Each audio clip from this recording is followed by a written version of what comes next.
There are two kinds of people in this world: those who are owned by time and those who own it. Those who wake up every morning like prisoners, chained to the ticking clock, always behind, always rushing, always reacting. And then there are the few, the rare few who bend time like steel in their hands, who make time serve them, who don't chase the hours they command them. And here's the raw truth: you are either mastering time or being manipulated by it. Time is not just slipping by. It's being spent. And whether you know it or not, you are trading your life for something every single second. Some trade it for distractions, some for comfort, some for validation. But the ones who rise, the ones who build, they trade time for transformation. They understand this: time is the most ruthless currency in existence. You can lose money and make it back. You can lose status and reclaim it. But lose time, it's gone forever.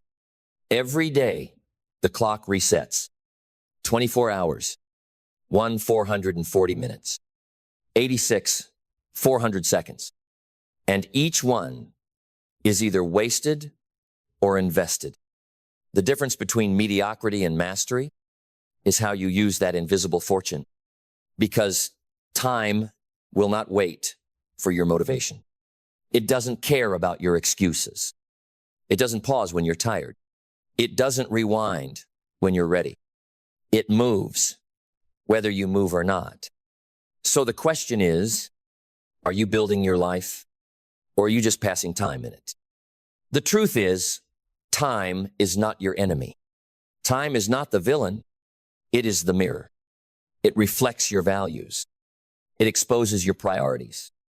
It shows you in brutal honesty what matters to you most. You say you value growth, but your time says you value distraction. You say you want success, but your calendar says you crave comfort. You say you have goals, but your habits whisper that you're lying. Look closely, because how you spend your time reveals who you really are. But here's the power. That mirror, it can be rewritten, not with wishes, not with affirmations, with command. Command over your focus, command over your schedule, command over your boundaries. This is how you take back your life. Because once you understand how to control time, you don't just get more done. You become more clear, more intentional, more dangerous. The world runs on average. You must run on alignment. Average people fill their time with activity. Extraordinary people fill it with impact. 1 hour of focused, intentional action will destroy 10 hours of scattered effort. 1 minute of clarity will eclipse a day of confusion. One decision to own your time will change the trajectory of your life. Then let's go deeper, because this is not about time management. This is about life mastery. This is about becoming the kind of person who walks through every hour like it belongs to them. Because it does. Time does not belong to the clock. It belongs to the committed. Let's make something clear right now. You do not have a time problem. You have a priority problem. Because the truth is, you are already doing exactly what matters most to you. You say you have no time to build your dream, but you find time to scroll. You say you're too busy to get healthy, but you binge another series. You say you want discipline, but your routine is still run by your mood. So no, you don't need more time. You need more truth. You need to stop lying to yourself about what you value and start living like your time is sacred. Because when you believe your time is sacred, you stop letting other people waste it. You stop letting old versions of you steal it. You stop letting fear schedule your future. And in that moment, time bends. It doesn't get longer. You get stronger. You get sharper.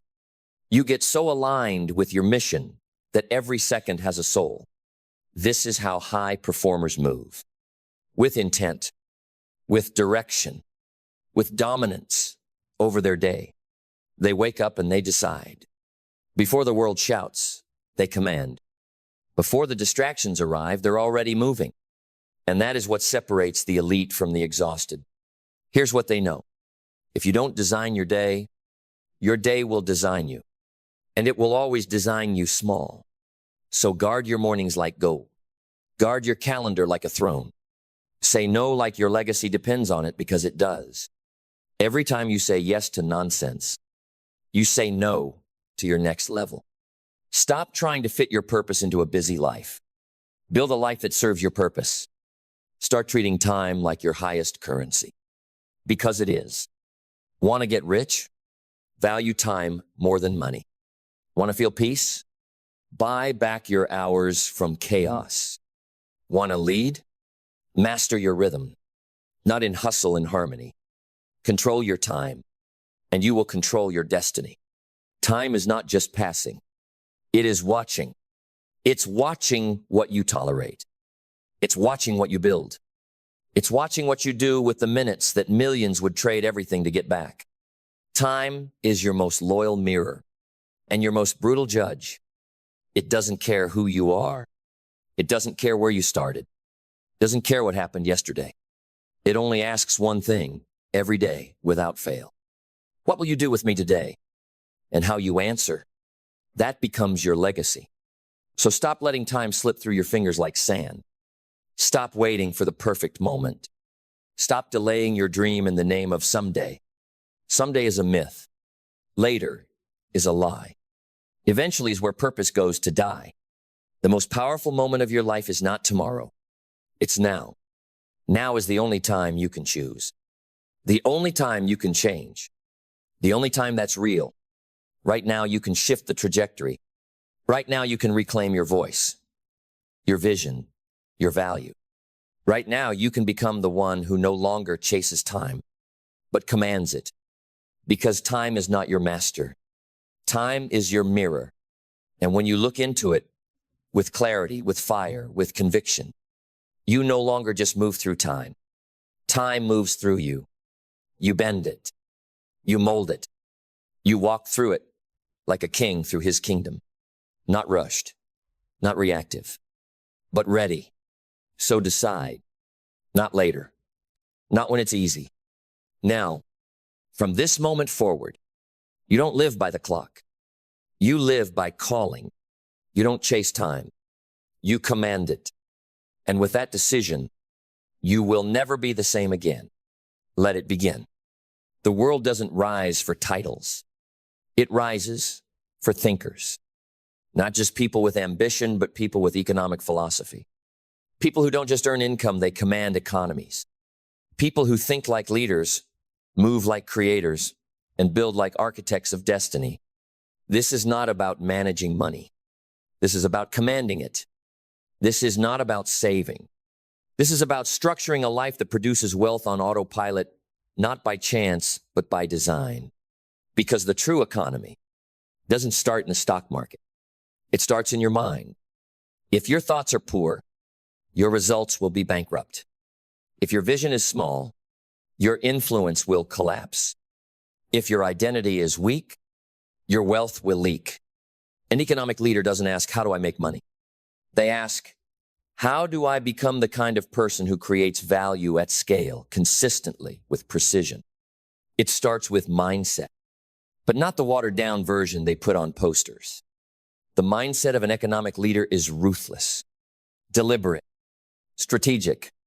They don't waste thought on what doesn't matter. They don't drown in opinion. They live in principle. They think in systems, not emotions. In assets, not hours. In impact, not applause. They don't chase shiny. They build solid because they know economic power is not about what you earn. It's about what you own, what you control, what grows while you sleep. So the first shift is this. You must stop thinking like a worker and start thinking like a wealth architect. A worker asks, what do I get paid to do? A leader asks, how can I multiply value through systems that scale? That means you stop trading time. You start building assets. Your knowledge becomes a product. Your skills become leverage. Your wisdom becomes a machine. Because an economic leader doesn't just work for money. They make money work for them.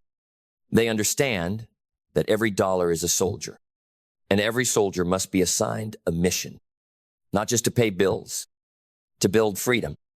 That means clarity, clarity of mission, clarity of target, clarity of leverage. If you don't know what your wealth is for, you'll waste it chasing the approval of people who don't even respect themselves. So you need vision, not for luxury, for liberation. Economic leadership is about owning your life so deeply that no politician, no economy, no client, no company can shake your foundation.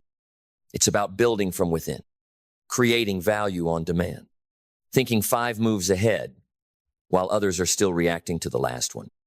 It's not loud. It's not flashy. It's silent dominance. The discipline to delay gratification. The wisdom to reinvest. The humility to learn. The obsession to build. You want to rise? Then study how the wealthy think. Not what they wear. Not what they drive. What they believe. They believe in compound growth. They believe in scaling value. They believe in partnerships, not dependencies. They believe in being so good at solving problems that the world has no choice but to send money in return. And more than anything, they believe in this. I am the economy. I am the brand. I am the value. I am the source, not the seeker. And when you get that deep enough in your soul, wealth stops being a chase. It becomes your shadow. Then let's go deeper into the layers of thought most people never touch, because this is where money stops being a goal and becomes a reflection of the mind that created it, a mirror of the discipline behind it, a consequence of the person you've become. The economic leader doesn't get rich by mistake. They engineer their prosperity. They don't stumble into success. They strategize their expansion. And at the core of that strategy is one thing: vision, not vague dreams, not I want to be successful, but crystal cut vision so detailed, it feels like memory. They see it. They feel it. They build from it. Every decision filtered through one question: does this align with where I'm going? And if it doesn't, it's gone. No matter how easy, tempting, or profitable it looks, because the economic leader is not seduced by short-term dopamine. They're driven by long-term dominion. They understand the power of focus, the strength of staying in their lane, because they know every yes costs something. Every distraction is a debt. And clarity is compound leverage. So they protect it fiercely. And from that clarity, they move into discipline. Because clarity without consistency is a fantasy. And the economic leader doesn't live in fantasy. They live in formulas. They don't just grind. They build systems of discipline, daily non-negotiables, rituals of focus, boundaries of protection. They don't rise based on mood. They rise based on mission, because they know how you do the small things is how you do everything. The way you structure your day, that's how you build your empire. You show me someone's morning, and I'll show you their financial future. Discipline is not suffering. It's sovereignty. It's saying no now, so you never have to say please later. And from discipline comes the most powerful force of all: ownership. An economic leader owns everything. Every result, every loss, every delay, every win. No blaming, no waiting, no outsourcing responsibility. Because when you own it all, you can change it all. They stop saying the market is tough. They start saying, how can I adapt faster? They stop saying, no one's helping me. They start saying, how can I become so valuable they can't ignore me? That mindset, that relentless internal accountability, is what transforms average income into generational wealth. It's not about looking rich. It's about building a life that funds freedom. And freedom isn't just financial. It's mental. Freedom to think without fear, to move without begging, to choose what to create, where to go, and who you get to become. That is what economic leadership is really about. Not the money. The mastery then lets ascend to the summit where true wealth breathes. Because this is the level most never reach. Not because they can't, but because they're not willing to think this deep, this clear, this responsibly. The final layer of an economic leader's mind is leverage. Not just financial leverage, life leverage. Because they understand wealth isn't built by doing more. It's built by multiplying your impact, doing the right things, through the right systems, with the right people at scale. They know how to step back and ask, what am I doing that someone else could do? What system could do this instead of me? How can I use technology, people, and capital to expand what only I can create? You see, the average person spends their whole life trying to be busy. The economic leader, they try to become replaceable. Because only when you remove your time from the equation can you start building true freedom. They build teams. They automate value. They create frameworks that operate without their constant involvement. Because wealth is not about being the hardest worker in the room. It's about building a machine that runs, even when you sleep. They stop asking, how much does it cost? They start asking, what is the return on this decision in the next 10 years? And they build with that scale in mind. Not fast, but forever. And this brings us to the heart of it all. Value. You want to build real wealth? Then stop chasing money. Start becoming the kind of person the world rewards. A problem solver. A gap closer. A value creator. Because money follows value. Always. No exception. No shortcut. And value doesn't mean talent. It means relevance. It means solving real problems for real people with real solutions.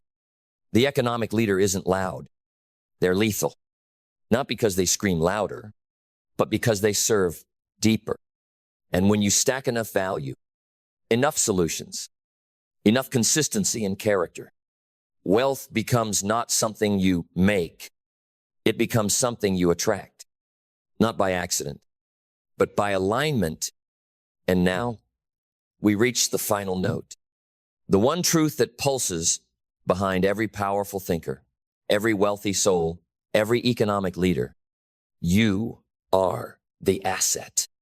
You are the brand. You are the machine. You are the generator of opportunity, of cash flow, of change. And your greatest return will never come from what you invest in the market. It will come from what you invest in yourself. So, study more. Think sharper. Move cleaner. Decide quicker. Protect your time like a hawk. Protect your energy like a vault. And lead your life like a living enterprise. Because when you think like a leader, the world responds like you're one. You are not chasing wealth. You are becoming it. So rise. Move like you were born to build empires. Speak like your voice funds futures. Think like every idea is a seed for a generation you'll never meet. Because this is not just about income. It's about influence. It's about immortality through impact. You're not just here to survive. You're here to lead the economy of your life. And in doing so, you unlock a legacy no market could ever measure.